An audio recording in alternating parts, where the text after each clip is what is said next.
우리는 요즘 그 사무엘상을 따라가면서 말씀을 살펴보고 있습니다. 오늘은 지난주에 요나단과 요나단의 병기던 자가 mikmas로 건너가 가지고 블레셋의 전초들을 쳐서 당황시켜 가지고 진을 혼란시킨 그런 장면까지를 우리가 살펴보았습니다. 제가 오늘 이렇게 보니까 날씨가 여전히 쌀쌀한 가운데서도 그 바람 끝이 옛날처럼 그렇게 혹독하게 춥지는 않고 뭔가 조금 한풀 꺾인 듯한 그런 따뜻함을 품고 있는 듯한 느낌을 받았습니다. 제가 어떤 이 날짜 때문에 그렇게 착각할 수도 있지만 우리가 이 어렵고 캄캄하며 낭망되는 이러한 시기들을 보낼 때 우리 인생의 봄이 머지않아 완벽하게 우리 눈앞에 드러날 것을 제가 믿습니다. 왜냐하면 하나님이 우리를 향한 그러한 사랑으로 어떤 이 거대한 이 물결로 우리를 저 아름다운 봄의 따뜻한 햇살 아래로 이끄실 것이 마땅히 정해진 수순이기 때문입니다. 단 우리가 그때까지 하나님의 손길과 사랑을 의심하지 않고 붙잡고 나아간다면 그가 우리를 위하여 이 앞날을 개척하셔서 찬란한 봄을 맞이하게 하실 것임을 우리가 믿습니다. 오늘 사무엘이 이 사무엘 그 상서에서 보면 사실 이제 사무엘이 떠났는데 이 사무엘 상서에서 보면 사울이 지금 뭔가 왕이 될 때 사무엘에게 사람들이 뭐라고 했습니까? 우리도 왕이 있어야 되겠다. 우리를 위하여 전쟁에서 앞서서 우리를 이끌어서 우리에게 성리를 가져다 줄 그런 왕이 필요하다고 얘기하니까 사무엘이 그렇게 하잖아요. 왕을 세우면 너희 중에서 잘난 애들 다 끌고 가서 군대로 보내고 예쁜 애들 끌고 가 자기 시녀로 삼고 좋은 가축들 빼들어가 자기가 하고 밭을 가는 어쩌고 쭉 이렇게 왕이 있으면 좋지 않은 점들 얘기하니까 그래도 우리에게 왕이 필요하다고 요구해가지고 사무엘이 낙담해가지고 하나님 앞에 울면서 기도하는 그런 장면들을 우리가 기억할 수 있습니다. 근데 그러한 백성들의 완악한 그 고집, 완고한 이 고집을 꺾지 못한 사무엘이 결국 하나님의 명령에 따라서 사울을 왕으로 세웠는데 그 겸손하고 그 겸비했던 사울이 불과 왕이 된 지 1년 한 몇 개월 만에 사람이 변했습니다. 그래서 스스로 백성들의 인기를 끌기 위하여 블레셋을 물리치는 놀라운 업적을 백성들에게 제시하려고 했는데 이게 그만 꼬여버렸어요. 블레셋이 엄청나게 많은 군대를 이끌고 mikmas 쪽으로 쳐들어왔기 때문에 mikmas 건너편 협곡인 게바에서 블레셋 군들과 지금 마주하고 있는 상황입니다. 그때 요나단과 그 병기던 자가 계곡 밑으로 내려갔다가 다시 올라와 가지고는 블레셋 군대를 쳤죠. 자, 그랬는데 오늘 보니까 16절에 베냐민 기브아에 있는 사울의 파수꾼이 바라본 적 허다한 블레셋 사람들이 무너져 이리저리 흩어지더라. 사울이 자기와 함께한 백성에게 이르되 우리에게서 누가 나갔는지 점호하여 보라. 점호하여 본 적 요나단과 병기던 자 나갔다 이렇게 얘기하는데 사울은 지금 전쟁하고 싶은 생각이 없어요. 왜냐하면 이 군대 숫자가 너무 크게 차이가 나고 군대의 무장도 차이가 나고 저쪽에는 기병대 6천과 병거 1천성과 엄청나게 많은 보병대가 있어요. 여기에는 다 도망가고 겨우 600명의 보병들만이 왕을 중심으로 남아서 떨고 있는 중입니다. 그래도 이제 이 거대한 그 바위 위에, 그러니까 협곡에 바위 절벽 같은 게 있는데 그 위에 이제 있고 이 협곡이 쫙 내려와가지고 약간 끝이 다시 쫙 올라가는데 이쪽에는 이제 블레셋 군대가 진을 치고 있어요. 근데 이런 협곡이 있으니까 기병대라든지 전차 부대가 마음대로 운용이 안 됩니다. 그래서 아마 못 쳐들어오고 있을 것 같은데, 자, 그 파수꾼이 이쪽 협곡에서 저 멀리를 보니까 약간 높은 바위에서 보니까 저기서 뭔가 막 사람들이 막 흩어지고 난리가 났어요. 그냥 블레셋 군대가 이리저리 흩어지고 도망을 다니고 뭔가 아주 죽는 듯한 느낌도 있고 막 소동이 일어나고 이상하다 싶어가지고 무너져 이리저리 흩어지는 걸 보고는 사울에게 이제 얘기를 했겠죠. 사울의 파수꾼이니까 눈이 아마 좋아가지고 멀리를 살필 수 있을 것 같습니다. 얘기를 하니까 사울이 생각할 땐 자기가 공격 앞으로 한 적이 없는데 누가 저기 가서 싸우지? 싶어가지고 이제 사람들을 점호하여 본다. 옛날에 이걸 아마 점고라고 했던 것 같은데 이 뭐 점호나 점고나 이게 뭐냐면 사울이 가지고 있는 인간적인 한계입니다. 사울이 처음에는 3,000명의 그 상비군을 만들어 가지고는 이스라엘 영내에 설치된 블레셋의 수비대를 공격해 가지고 블레셋으로부터 완벽하게 독립하려고 하는 어떤 꿈이 있었어요. 하나님에게 물어보지도 않고 하나님의 명령에 의하지도 않고 그냥 자기가 냅다 쳤어요. 그리고 난 다음에 블레셋의 대군이 이제 쳐들어와 가지고 부랴부랴 군대를 소집했는데 600명밖에 없잖아요. 사람들 다 도망갔습니다. 자, 그런데 첫 번째, 그쪽에 보면 블레셋의 보병들이 해변의 모래와 같이 허다한 숫자가 모였다고 했는데 우리가 알다시피 블레셋은 5개의 폴리스 국가로 만들어진, 그러니까 그리스의 그 폴리스 있잖아요. 뭐 아테네, 테베, 뭐 그런 어떤 뭐 스파르타 같은 이런 이 도시를 폴리스로 한다면 요런 게 그 블레셋이 이제 5개, 그 지중해 남쪽에 5개가 쫙 있어요. 지금의 그 팔레스타인 가자 지구도 이제 거의 블레셋의 그 5개 도시국가 중에 한 개인데 여기 있는 사람들은 그렇게 많지 않습니다. 그래서 저쪽의 백성들이 해변에 모래같이 많았다고 하는 게 이해가 안 돼요. 사람 숫자는 이스라엘이 많거든요. 비록 이스라엘이 뭐 지팡이나 슬링, 돌멩이 휙 날린 이거밖에 없지만 그래도 뭔가 숫자가 많아가지고 돌멩이와 몽둥이로 치고 빠져도 충분히 이길 수 있는 일들이 많았는데 지금은 완전히 바뀌어 있습니다. 왜냐하면 사울이 하나님의 명령에 따라 이번 전쟁을 일으킨 게 아니기 때문입니다.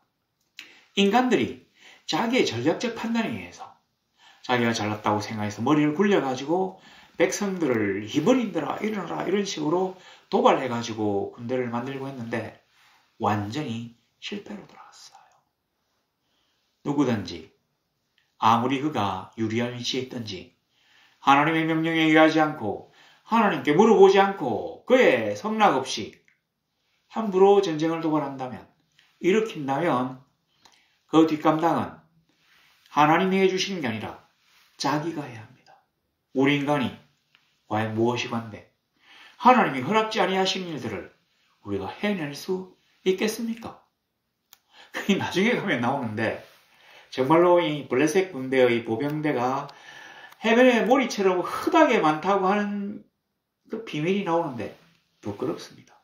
여하튼 정화해 보면 그게 이제 600명과 흩하게 많은 군대가 있으니까 사울이 자꾸 군대를 끌고 나기를 주저해. 그래서 몇 명이 계속 세워보는 거예요. 바로 그 얘기를 지금 하고 있는 거예요. 앞에서 사울은 대제사장과 함께 협곡의 이쪽 편에서 성류나무 아래에서 쉬고 있습니다. 요나단이 지금 한참 협곡을 건너가가지고 계곡을 건너서 저쪽에서 싸우고 있을 때 쇼자토도 그는 전쟁을 일으킬 생각을 하지 않아요. 막상 백성들을 이끌고 나와가지고는 뭐 숫자가 몇 명 안 되니까 계속 미적거리고 머뭇거리고 두려움에 떨고 있습니다. 왕이라서 왕이 되고 처음으로 자기가 혼자서 이렇게 군대를 일으켰기 때문에 도망도 못 가고 그냥 있어요. 이쪽에서. 자, 그랬는데 지금 저쪽 편이 막 흔들리고 있는데 뭔가 심상치 않은 이스라엘 군대가 블레셋을 물리치는 듯한 그러한 이 광경이 보이는 걸 보고는 이 사람이 파수꾼이 사울에게 보고하고 사울이 그러면 누가 나갔는지 내가 명령하지도 않았는데 누가 나갔지 싶어서 쭉 조사를 해보니까 요나단과 그의 병기된 자가 없어요. 점호하는 도중에. 그래서 사울이 아히야에게 이르되 이 대제사장 아히야에게 하나님의 궤를 이리로 가져오라. 그 하나님의 궤를 이리로 가져오라. 이게 죄송하지만 아마 뭐 확실하진 않은데 거의 번역이 잘못된 것이 아닌가. 그러니까 이때 이스라엘의 궤는 기럇 이아림이라는 곳에 있었습니다. 다윗 왕이 기럇 이아림에서 이 궤를 모셔올 때까지는 거기서 움직인 적이 없어요.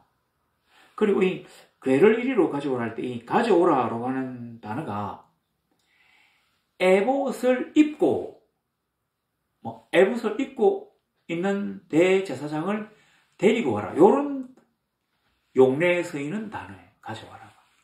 그러니까 아마 하나님의 에봇을 입은 대제사장을 이리로 데리고 와라. 이렇게 되는 모양입니다.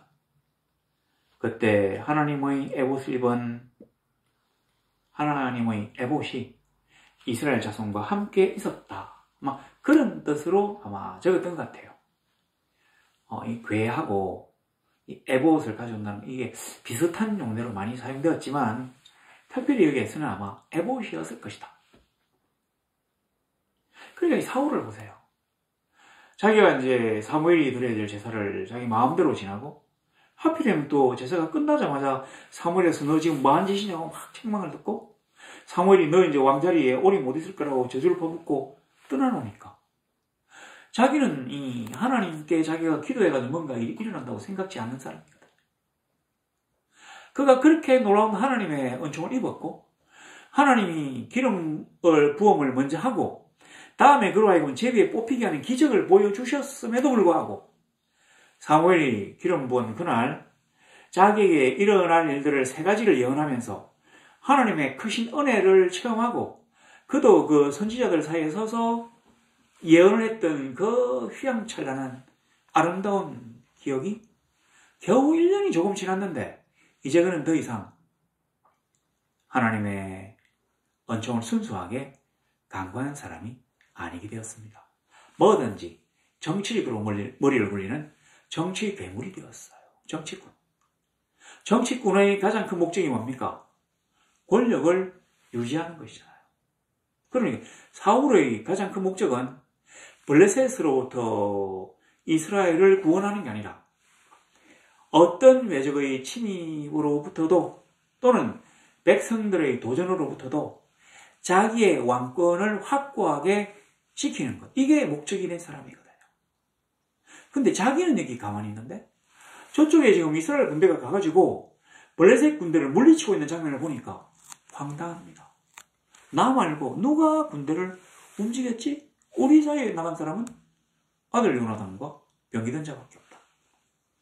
자, 그러니까 이제 이거 그냥 지금 보니까 마치 이쪽 이스라엘 군대가 가서 막 공격하고 이쪽 뭔가 힘을 보태야 될 것 같은데 두려운 겁니다. 되겠나? 그리고 이제 이 이스라엘 자기와 함께한 600명의 군대가 저 수만 명이 넘는 그 대군 속에 들어가려고 하겠나? 수십만이일 수도 있고요. 하여튼 뭐 압도적으로 이 군대 사이에 들어가기 두려우니까 전쟁에 참가하기 전에 먼저 대제사장 아히야가 입고 있는 에봇에 우림과 둠밈이잖아요. 에봇 안에는. 이걸 가지고 우리가 전쟁에 참가해야 될지 안 해야 될지를 한번 물어보고 싶어가지고 아히야를 갖다가 소환하라. 빨리 불러와라. 에봇을 입고 오라고 해요. 19절에 사울이 제사장에게 말할 때 블레셋 사람들이 진영에 소동이 점점 더한지라 사울이 제사장에 이르되 네 손을 거두라. 뭔가 이게 이제 제사를 지내고 그러니까 막 재물을 갖다가 이렇게 이 서로 각을 뜨고 막 벌려가지고 막 이런 절차들이 있을 거 아닙니까? 이제 그런 절차까지 기다릴 정도가 안 되는 너무 지금 다급한 상황이 펼쳐지고 있는데 보니까 조금만 더 하면 이스라엘 군대가 확실히 이길 것 같아요. 지금 아주 중요한 고비이기 때문에 안 되겠다 그만둬라 하고는 20절에 사울과 그와 함께한 모든 백성 600명 정도가 모여 전장에 가서 본 적 블레셋 사람들이 각각 칼로 자기의 동무들을 침으로 크게 혼란하였더라. 자, 이게 우리가 성경에서 그 적은 소수로 다수의 적들을 무리칠 때 나오는 이런 상황하고 똑같습니다. 왜 적들이 블레셋 군대가 동무들을 막 죽인다고 난리를 쳤을까? 이런 걸 잘 한번 생각해 보세요. 서로 이렇게 막 싸우는데 여기 쫙 줄을 서고 여기 줄을 서서 이렇게 싸우는 게 아니에요. 전쟁을 딱 치다 보면 이게 쑥 들어가가지고 자기가 적병들 속에 들어가 있고 아니면 적병들이 몇 명 자기들 군대에 들어가 이런 경우가 많이 있습니다. 그러니까 잘못했다가는 덩을 찔려가지고 죽는 경우가 많이 있어. 그럴 때는 너무 겁이 나니까 막 혼전, 난전이라고 합시다. 이런 전쟁 속에 있을 때는 그냥 상대방을 갖다가 무조건 오지 못하도록 막 이렇게 뒤로도 찌르고 막 이렇게 하는 게 당연한 겁니다. 안 그러면 죽을 테니까. 그러니까 이 사울 군대가 왔을 때는 쟤 왜 동무들을 찌르냐고 생각하는데 그 블레셋 군인의 입장에서는 누구도 자기를 갖다가 건드리지 못하게 막 죽일 수밖에 없는 혼란 상황을 연출하고 있는 것입니다. 이해가 안 되죠? 근데 그 밑에 바로 이해가 됩니다. 우리가 하나님의 뭔가를 물어봐야 될 때가 있어요. 하나님이 우리와 함께 하시는지 몰라서 우리가 하나님에게 징표를 요구할 때도 있습니다. 당연한 것이죠. 이게 나의 자가 발전인지 성령께서 나에게 주신 감동 감화인지를 살필 수 있는 방법을 지난주에 제가 말씀드렸습니다. 그런데 이제 하나님께 물어보고 계속 기도만 하고 앉아있을 때가 아니라 기도하고 표징을 받았기 때문에 나아가서 행동해야 될 때가 있습니다. 그럼에도 불구하고 여전히 머뭇거리며 또 다른 하나님의 징표를 요구하는 것은 뭐냐? 인간적으로 하나님의 명령에 대한 회의, 의심, 그리고 주저, 겁이 나니까. 아무리 하나님이 가라, 내가 너로 하여금 적들을 내 손에 붙이리라고 하셨지만, 아니, 하신 것 같지만, 과연 내가 가능할까? 보니까 몇 명 되지도 않아요. 저쪽을 보니까 새까맣게 될까? 잘못된 것 같다. 그렇게 자꾸 숫자를 세어보고, 그리고는 하나님께 자꾸 물어보려고 하는 것이죠. 근데 이게 진짜로 물어보려고 했던 게 아니라, 사실 이 사람 입장에서는 가기가 두려웠기 때문에 시간을 끌려고 한 건지도 모릅니다. 그냥 이대로 있어도 기병대가 이 거대한 협곡을 내려올 수가 없거든요. 이래요. 그냥 이렇게 쫙 해요. 아주 약간의 그 바닥을 거치고 다시 쫙 이렇게 올라오는데 기병대하고 전차는 못 올라와요. 그리고 이 적들이 보병이라도 아무리 많은 보병이라도 이걸 제대로 내리기 어려운데 이미 내려왔다가 올라올 도중에 돌멩이들이 많더라고. 그 협곡에 이 바위들을 막 굴려버리면 이게 내려가면서 적들을 다 죽일 수 있어요. 그렇기 때문에 블레셋 군대가 쳐들어오지 않은 거예요. 적들이 쳐들어오기를 기다린 거예요. 여기도 마찬가지죠. 우리가 왜 가? 기다리면 되는데. 사울은 지금 이런 심정입니다. 뭔가 하나님이 역사하시는 걸 자기 눈앞에 보면서도 확신이 없었어요. 그래도 두렵고 뭔가 의심스러웠기 때문에 자꾸 미적대는 것입니다. 형식상 하나님의 뜻을 물어본다는 식으로 시간을 끌려고 한 것이에요. 그런데 보니까 이게 뭔가 이제 완전히 대세가 좀 기운 듯한 느낌이 납니다. 요나단과 병기던 자의 활약 때문에 블레셋 군대가 지금 너무 지금 정신없이 도망가는 게 보여요. 그러니까 물어보지 않고 어떡하자 하고 갔어요. 가니까 막 서로 싸우고 있어요. 자, 그런데 여기 오시면 자기의 동무들을 침으로 크게 혼란하였더라고 있는데 이 블레셋 군대가 다 같이 블레셋이긴 하지만 5개의 도시국가예요. 그러니까 뭐 에글론도 있고 가드도 있고 가사도 있고 아스돗도 있고 뭐 이런 나라들이 쭉 있으니까 이 나라들마다 뭔가 조금씩 달라요. 그러니까 블레셋 군대가 생각할 때는 이것들이 혹시 이스라엘과 손잡고 우리나라를 갖다가 멸망시키려고 하는가? 이런 생각을 할 수도 있고요. 근데 그 밑에 보니까 21절에 보면 22절하고 너무 황당한 일들이 있습니다. 우리는 하나님이 이스라엘 사람들이 온 세상 인류보다도 더 뛰어나기 때문에 내가 너를 택했다 이렇게 하신 걸로 생각할 수 있는데 여기 보면 아니에요. 아마 온 지구상에 있는 모든 민족들보다 더 떨어지기 때문에 요즘 그 젊은 친구들이 하는 말이 뭐 상남자와 하남자 같다고 하는데 온 세상에 가장 하남자 민족이기 때문에 아마 이스라엘을 선택한 것 같습니다. 착한 민족이 아니라 선택된 민족, 선민. 착한 민족이 아니에요. 선택된 민족. 이 사람들의 민낯을 한번 보세요. 그런데 그 전에 우리를 한번 보세요. 우리는 어떤 사람인가? 자, 들어갑니다. 21절에 전에 블레셋 사람들과 함께하던 히브리 사람이 사방에서 블레셋 사람들과 함께 진영에 들어왔더니. 무슨 말이에요? 이 말은 뭐냐면 이전에 블레셋 사람들의 압제하에 있었던 이스라엘 민족들이 그러니까 기브아에서 조금 더 올라가고 옛날에 그 사무엘이 사울에게 왕 될 거라고 했던 그 부분을 잘 살펴보면 블레셋의 영문이 있었잖아요.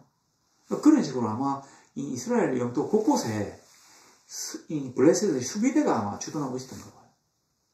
그냥 수비대가 그 생짜배기로 들어와 있었던 게 아니라 그 일대의 땅들을 블레셋이 지배하고 있었단 말입니다. 그러니까 블레셋 군대를 위해서 노동력과 물자와 식량을 제공해주는 이스라엘 백성들이 있었다는 얘기예요. 그러니까 한마디로 말해서 몇몇 지역들을 제외하고는 이스라엘 많은 영토가 블레셋의 식민지로 있었다는 얘기입니다.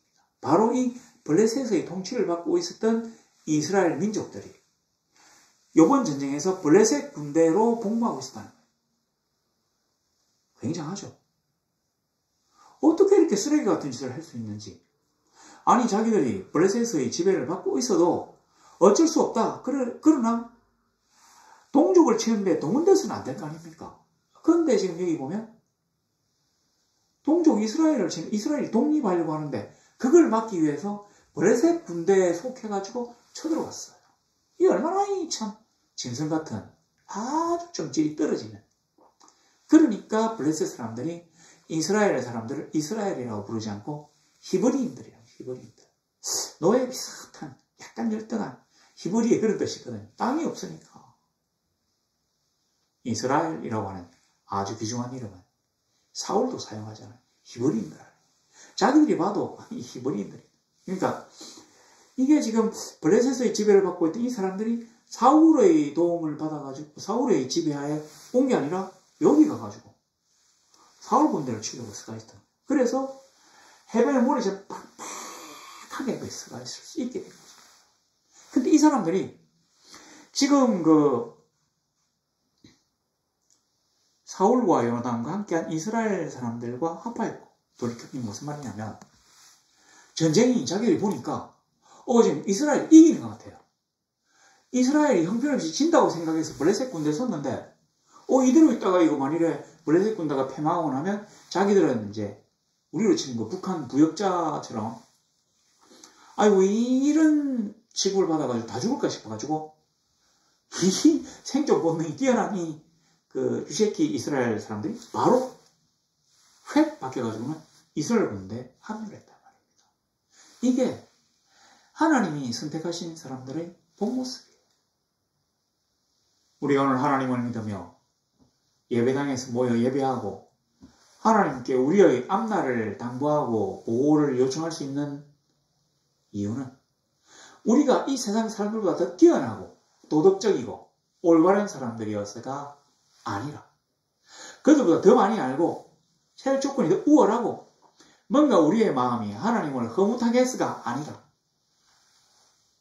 하나님의 한없는 자비와 긍휼 그리고 그의 한없는 사랑 때문에 예수 그리스도의 보혈이 흘러 우리를 적셨기 때문에 그래서 하나님이 우리를 보호하시고 인도하시고 우리의 기도를 들어주시게끔 되었다는 얘기입니다.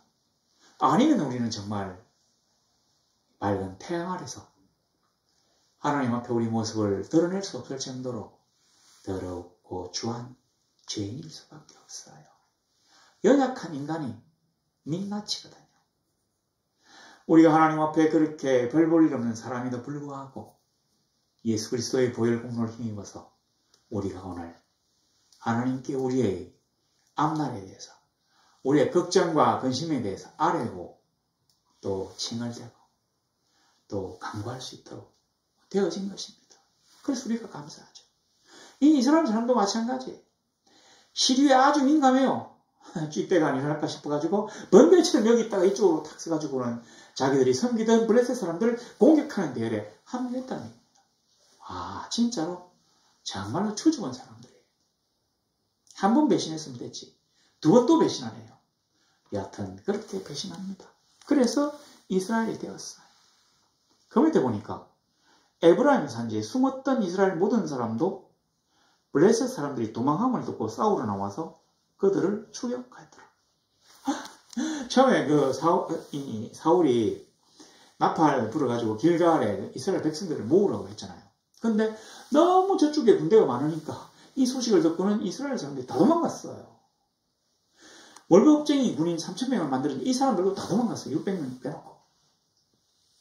600명은 아마 사울 왕족의 친척이나 친인척이나 신복들이나 그래서 그런지 도망을 못 가고 그냥 억지로 스펙 쓰는 사람이라고 본다면 모든 사람들이 다 도망갔어요.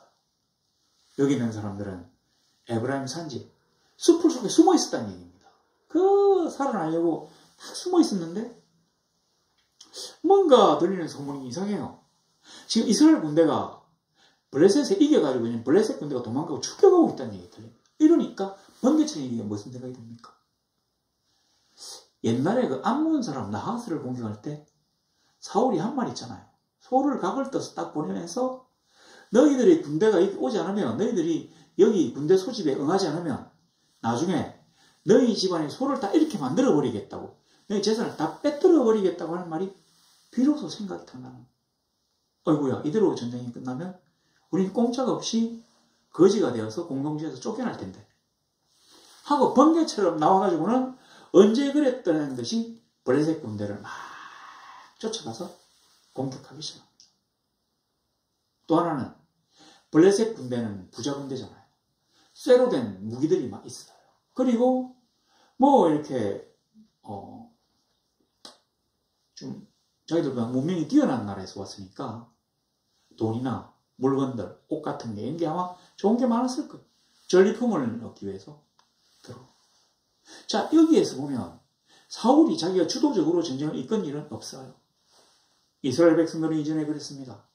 하나님의 사사보다는 인간 왕을 우리에게 주셔가지고 모든 싸움에서 우리를 갖다가 이끌 수 있는 그런 왕을 달라. 그러나 막상 하나님이 주신 사울 왕은 왕 노릇을 제대로 못하고 있습니다. 지금 싸움을 주도하는 사람은 누구예요? 요나단입니다. 그리고 그 두 사람이 열심히 죽였는데 20명가량을 죽였대요. 나머지는 하나님의 전적인 함께 하심입니다. 그가 역사하셨기 때문에 그가 이스라엘을 보호하시려고 하셨기 때문에 요나단을 불러가지고 그 일을 시키신 것입니다. 왕은 아무 일도 하지 않았습니다.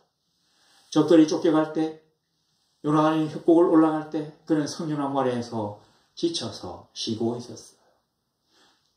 사무엘이 가고 나니까 대제사장이라도 불러가지고 뭔가 백성들에게 하나님의 가호가 함께하는 듯한 모습들을 연출하는 일에 열심히 했습니다.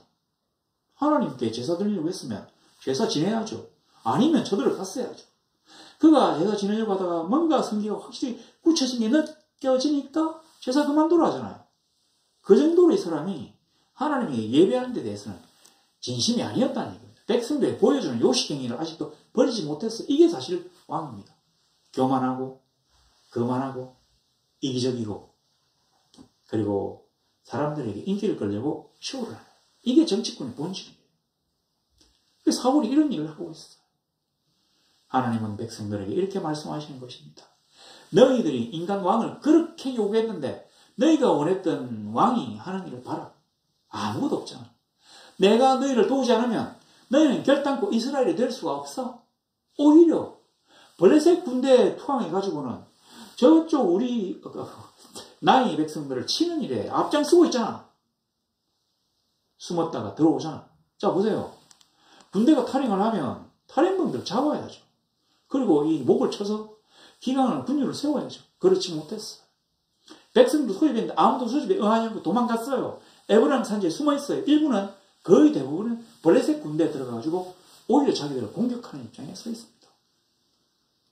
근데 그렇게 숨어있던 사람들도 그렇게 자기를 배신했던 백성들도 슬쩍 들어와가지고 공격하는데 끼어있는 거예요. 너희들은 안 돼. 여기 있어. 라고 하지도 않았고 어떤 이 사람들에게 잘못된 일을 책망한 적도 없어요. 사울은 지금 여건에 따라 막 그냥 쫓아가는 여건에 흔들려요. 주위 상황에 휘둘려가지고 그냥 왕으로서 지도력을 발휘하지 못하고 휘둘려가지고 그냥 이렇게 막 떠밀려 나는 거예요. 우리가 하나님 앞에 서 있을 때 우리가 아무리 잘났다고 까불어도 결코 이 대국을 주지할 수 없어요. 하나님이 우리와 함께 하시지 않는다면 우리는 진짜로 아무것도 아닙니다. 사무엘이 사울을 보고 말했습니까? 이스라엘에서 가장 준수한 자라고 했잖아요. 신장은 보통 사람으로 이 어깨 하나가 더 높았댔잖아요. 그 고대시대 이 칼싸움이 가장 중요한 무력으로 여겨져 있던 그때 거대하고 잘생긴 사람이 얼마나 굉장하겠습니까? 그런 사람들이 보기만 해도 우리 왕 만세를 막 외치잖아요. 그러한 사람이 앞에 서 있음에도 불구하고 하나님이 그와 함께 하시지 않았기 때문에 그런 아무런 일도 하지 못했단 말입니다. 대제사장이 에봇을 입고 그 옆에 서 있어도 그는 단 한 번도 하나님께 뭔가를 간구하거나 해보지를 못했어요. 왜냐하면 안 믿으니까. 우리가 어떻습니까? 요식행위로 그냥 주일이 되었으니까 조상대대로 내려왔으니까 그냥 우리 가족이 모두 다 교회 다니니까 예배당에 왔다 갔다 하는 걸로 그치고 있습니까? 하나님이 결단코 그를 위하여 역사하지 않으실 것입니다. 그가 살아계시며 그가 지금도 나를 위하여 나의 모든 것들을 책임지시고 이끌어 가시는 나의 전능하신 아버지자 하나님이라는 것을 내가 믿어야 그가 나를 위하여 역사하실 것입니다. 그래갖고 보세요. 23절에 여호와께서 그날에 이스라엘을 구원하심으로 전쟁이 벳아웬을 지나니라. 이 지나니라 하는 말이 원문에는 건너니라. 사울이 처음에 이스라엘 백성들 보고 뭐라 했습니까? 히브리인들아. 히브리는 강을 건너온 사람이라고 했잖아요. 근데 이 히브리인들은 요단강을 건너서 도망을 갔어요. 근데 하나님의 명령의 장중에 잡힌 이 요나단과 그의 병기던 자가 이 믹마스와 게바사의 협곡을 건너서 전쟁을 승리로 이끌고 있습니다. 하나님이 큰 공포와 지진을 주셔서 모든 블레셋 진영들이 흔들리며 정신없이 도망가고 있어요. 자기들을 배신해서 적군 측에 붙어가지고 있던 이 배신한 이스라엘 백성들이 돌아와서 자기들에게 합류했어요. 자기의 간절한 소원, 소망, 부름에 외면하고 이스라엘 그 에브라임 산지 아마 이 숲이 굉장히 좀 많았던 모양인데 거기 숨어있던 사람들도 다 내려가서 함께했어요. 성령의 감동과 감화와 교통하심이 이스라엘 위에 편만이 함께하시게 되었던 것입니다. 왕의 위령 때문이 아니라 왕의 전령들이 돌아다니면서 나팔을 불었기 때문이 아니라 하나님이 자기의 권능을 가지고 이스라엘 백성들 앞에 있는 대적을 치기 위하여 땅을 힘을 허락하셨고 지진을 주셨고 용맹한 자, 자기의 마음을 기쁘시게 하는 요나단과 그의 병기된 자를 앞세워서 적들을 공략하게 하셨습니다. 인간화는 아무런 일도 하지 못했지만 하나님은 자기의 권능을 가지고 자기가 사용하고자 하는 요나단을 불러가지고 하나님의 큰 일들을 이루셨어요. 600명밖에 남지 않은 바로 그 절망적인 순간에도 하나님은 그들을 버리지 아니하시고 자기의 일들을 하고 계십니다. 사실 이건 정해진 것입니다. 요나단이 한 말이 있죠. 전쟁은 사람의 많고 적음에 달린 것이 아닙니다. 하나님이 나와 함께 하시냐 아니냐에 달려 있습니다. 이스라엘이라고 하는 뜻이 바로 그렇거든요. 내가 하나님의 편이 되어서 하나님과 같은 편이 되어서 세상과 싸우겠다고 마음먹는 순간 하나님이 나와 함께 하시며 하나님이 나와 나의 권속들에게 힘을 주셔가지고 불가능을 가능케 하시며 인간적인 개선으로 도저히 일어날 수 없는 일들을 나에게 허락하셨다는 얘기입니다. 이게 성경 속에서만 이루어질 수 있는 일이 아닙니다.